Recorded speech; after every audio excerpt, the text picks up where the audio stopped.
وَمَن يُوقَ شُحَّ نَفْسِهِ فَأُولَٰئِكَ هُمُ الْمُفْلِحُونَ، جو لوگ نفسانی خواہشات سے، حرص سے بچا لیے گئے وہی کامیاب ہیں۔ صوفیاء کرام نے اس چیز پر بڑا زور دیا ہے۔ عوارف المعارف میں شیخ شہاب الدین سہروردی نے بھی اس پر لکھا ہے کہ حقیقت میں صوفی وہی بن سکتا ہے جو فطری طور پر سخی ہو۔ اللہ تبارک و تعالیٰ کسی کنجوس کو اپنا دوست نہیں بناتا۔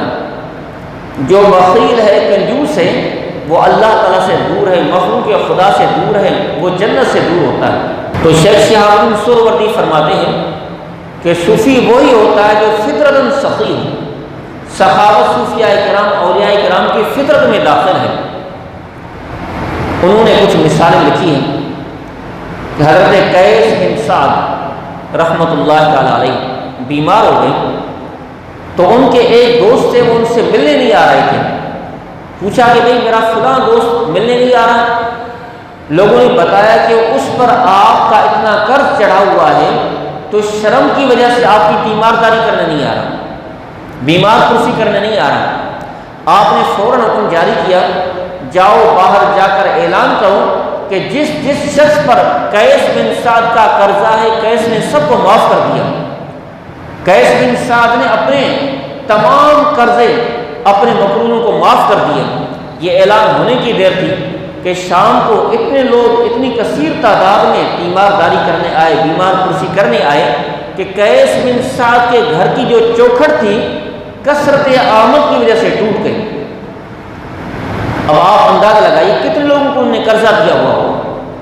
تو قرض حسنہ دینا یہ بھی مسلمان کی مدد کرنا ہے، یہ بھی ایک قسم کی سخاوت ہے۔ کسی کی ضرورت میں آنا، کسی کے کام آنا، کسی کی مشکل حل کرنا، یہ انبیاء کرام کا طریقہ ہے، صلحاء کا طریقہ ہے، علماء کا طریقہ ہے۔ شیخ شہاب الدین سہروردی اپنی کتاب میں لکھتے ہیں کہ ایک شخص کا کسی نے دروازہ بجایا، جب وہ باہر گئے تو اس شخص نے کہا کہ میں مقروض ہوں، مجھے 4000 درہم چاہیے، میں مقروض ہوں، مجھے درہم چاہیے۔ تو آپ اندر گئے اور آپ اندر سے درہم اٹھا کر لائے اور اس شخص کو درہم دے دیے۔ درہم دینے کے بعد جب واپس پلٹے تو رو رہے تھے۔ بیوی نے کہا کہ اگر تجھے اتنے پیارے تھے درہم، اگر دنیا اتنی پیاری تھی تو رو کیوں رہا ہے؟ اس کو دینی نہیں تھی، اب دینے کے بعد رونے کا فائدہ کیا؟ تو اس سخی انسان نے کہا کہ میں اس کو دینے پر نہیں رو رہا، میں اس پر رو رہا ہوں کہ افسوس میرا پڑوسی اور ایک مسلمان بھائی، اس کو ضرورت تھی، مجھے پتہ نہیں چلا۔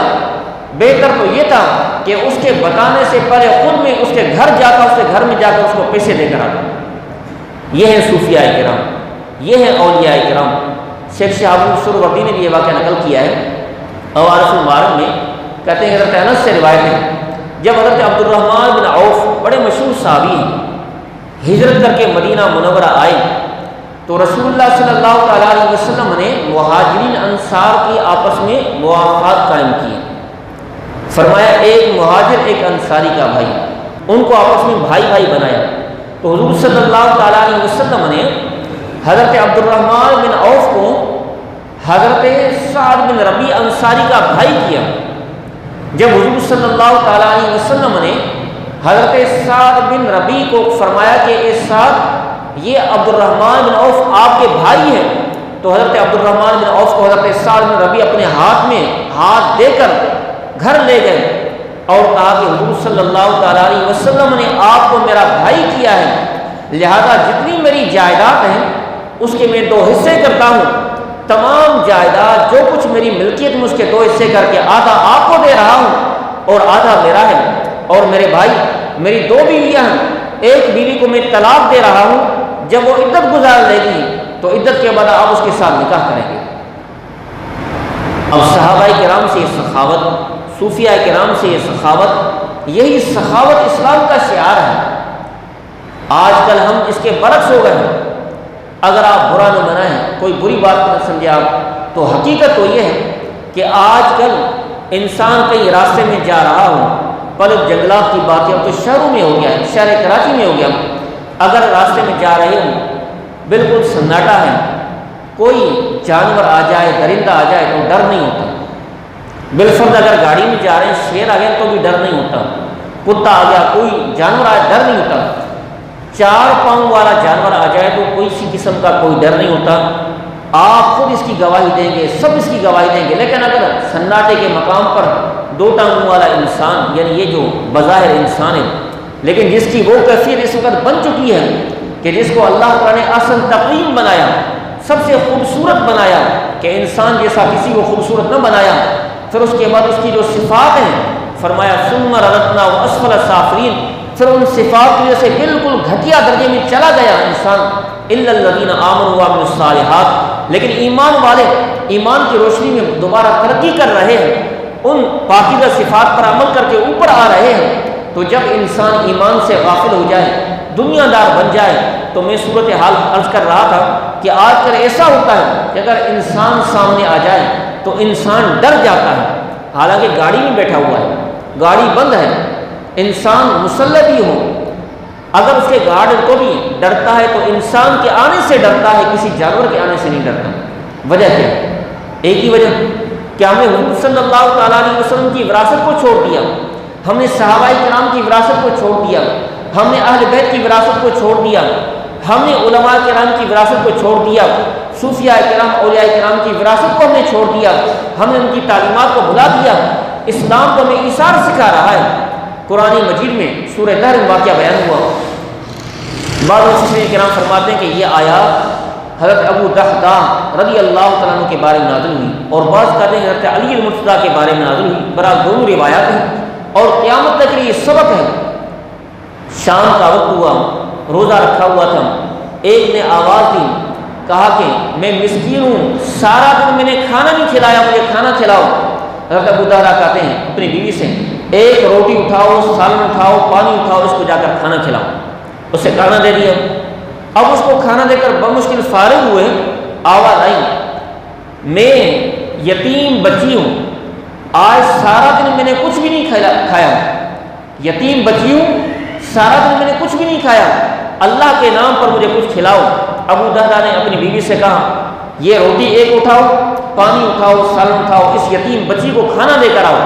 اسے کھانا دیا، اب بچی جیسے ہی وہاں سے گئی، آواز آئی، میں تمہارے شہر میں اجنبی پردیسی ہوں، اجنبی انسان ہوں، میں ایک قیدی ہوں، مجھے بھوک نے بہت ستایا ہے، میں نے کھانا نہیں کھایا، اللہ نے تمہیں عزت دی ہے اور اللہ نے اسے ذلیل کر دیا، لہذا اللہ کے نام پر مجھے کھانا کھلاؤ۔ حضرت ابو دحداح اپنی بیوی سے کہتے ہیں یہ ایک روٹی یہ اٹھاؤ اور پانی اٹھاؤ، سالن اٹھاؤ، اس قیدی کو کھانا کھلاؤ۔ اسے کھانا کھلا دیا۔ اب کھانا کھلانے کے بعد اللہ تعالیٰ نے وحی نازل فرمائی، وَيُطْعِمُونَ الطَّعَامَ عَلَىٰ حُبِّهِ مِسْكِينًا وَيَتِيمًا وَأَسِيرًا، اللہ کی محبت میں مسکین کو کھانا کھلایا، تھی 3 روٹیاں گھر میں، 3 سے زیادہ، کیونکہ بعض روایت میں آتا ہے کہ وہ شخص پہلے حضور کی بارگاہ میں آیا، حضور نے فرمایا میرے پاس کچھ بھی نہیں ہے، تو حضور علیہ السلام نے ابو دحداح کے پاس بھیجا ہو، کیونکہ حضور کا مسافر آیا تھا، حضور کا مسکین آیا تھا، یتیم بچی آئی تھی اور قیدی آیا تھا، تو 3 روٹیاں تھیں، تینوں کھلا دی۔ تو اللہ تعالیٰ نے تعریف فرمائی، وَيُطْعِمُونَ الطَّعَامَ، وہ کھانا کھلاتے مسکین کو، یتیم کو اور قیدی کو، کھانا کھلانے کے بعد کیا کہتے ہیں، اِنَّمَا نُطْعِمُكُمْ لِوَجْهِ اللَّهِ، ہم یہ جو کچھ کھلا رہے ہیں صرف اللہ کی رضا کے لیے کھلا رہے ہیں، اِنَّمَا نُطْعِمُكُمْ لِوَجْهِ اللَّهِ، ہمارا کوئی اور مقصد نہیں ہے، ہم تمہیں کھانا کھلا رہے ہیں، ہم خود بھوکے بیٹھے ہوئے ہیں، ہمارا مقصد صرف اللہ تعالیٰ کی رضا ہے، لا نريد منكم جزاء ولا شکورا، ہم تمہارا کوئی شکریہ نہیں چاہتے نہ کوئی بدلہ۔ تو صوفیاء کرام فرماتے سخی وہ ہے جو اس طرح دے کہ اللہ تعالیٰ کی رضا کے لیے دے اور اس کے بدلے یہ بھی تقاضا نہ کرے کہ میرا یہ شکریہ ادا کریں۔ اگر کوئی شخص دینے کے بعد یہ ارادہ رکھے کہ میرا شکریہ ادا کریں تو کم از کم عوض طلب کیا نا۔ اگر آپ نے کسی کو 1000 دیا، اس نے 1000 کی چیز دی تو دوسرا عوض، لیکن اگر اس نے کہا کہ شکریہ تو کم از کم 1000 کے بدلے شکریہ کا حکم ملا۔ تو اگر عوض لے لیا، بدلہ لے لیا، تو یہ اولیاء کرام کا طریقہ نہیں ہے۔ صرف اللہ کی رضا کے لیے عمل کیا جائے تو یہ اولیاء کرام کا طریقہ ہے، یہی صوفیاء کرام کا طریقہ ہے۔ لہذا انسان جو بھی عمل کرے اللہ تبارک و تعالیٰ کی رضا کے لیے کرے تو اللہ تعالیٰ دنیا میں بہتر کرتا ہے، آخرت میں بہتر کرتا ہے۔ باقی آزمائشیں انسان پر آتی رہتی ہے، ان سے نہیں گھبرانا چاہیے۔ انبیاء کرام پر آزمائش آئی، سب پر آتی ہیں۔ بیمار ہونا انسان کی فطرت ہے، کبھی روزی کا بڑھ جانا، کبھی روزی کا کم ہونا انسان کی فطرت ہے۔ اللہ تعالیٰ نے فرمایا قرآن مجید سورہ شورى میں، اگر ہم روزیاں کشادہ کر دیں، جس طرح انسان چاہتا ہے مجھے اتنی روزی مل جائے، اتنی روزی مل جائے، تو زمین میں فساد برپا ہو جائے، لڑائیاں ہو جائیں، لوگ لڑ کر ایک دوسرے کو مار دیں، ختم کر دیں۔ یہ اللہ تعالیٰ کی مشیت ہے، کس کو کتنی روزی دینی ہے، کس کو کتنی دینی ہے۔ لہذا اللہ کا شکر ادا کرو، تمہاری زندگی صحت و عافیت